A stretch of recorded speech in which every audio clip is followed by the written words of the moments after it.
do the first can of milk. They do the first little carton of milk at a very low price, but after that it gets bad, and then it gets up to 275, 300%. So when they're figuring what's Canada charging, they say, oh, about 2%, 3%. But take a look at what happens down the road. When you look a little bit, it's not a pretty picture, and we don't like it, and it's not fair. It's not fair to our farmers. It's not fair to our country.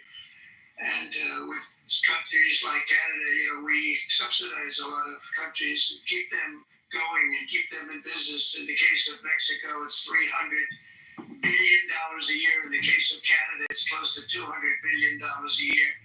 And I say, why are we doing this? Why are we doing this? I mean, at what point do we say, you got to work for yourselves, and this is why we have the big deficits. This is why we have that amount of debt that's been placed on our heads over the last number of years, and we're really not taking it anymore. Through non-tariff barriers, the European Union bans imports of most American poultry. You understand? They say, we want to send you our cars, we want to send you everything, but we're not going to take anything that you have. Australia bans, and they're wonderful people and wonderful everything, but they banned American beef, yet we imported $3 billion of Australian beef from them just last year alone. They won't take any of our beef. They don't want it because they don't want it to affect their farmers. And you know what? I don't blame them, but we're doing the same thing right now, starting about midnight tonight, I would say. And China charges American rice farmers an overquota, it's called, a tariff rate of 65%. South Korea charges 50%. Actually, they charge different, from 50% to 513%. And Japan, our friend, charges us 700%.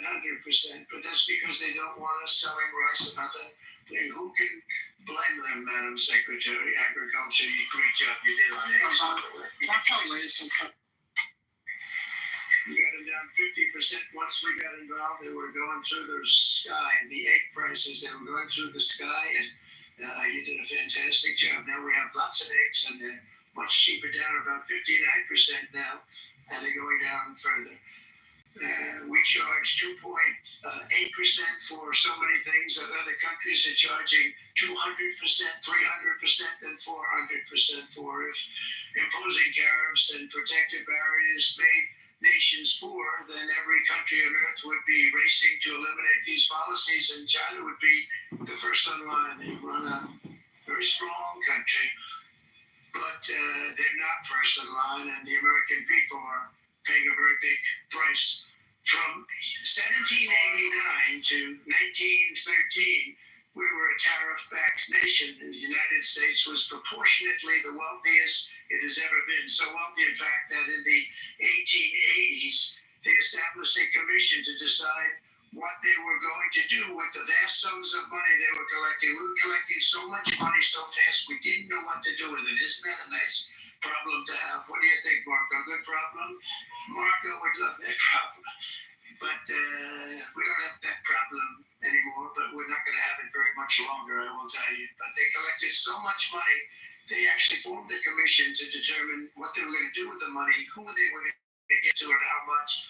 Then in 1913, for reasons unknown to mankind, they established the income tax so that citizens, rather than foreign countries, would start paying the money necessary to run our government.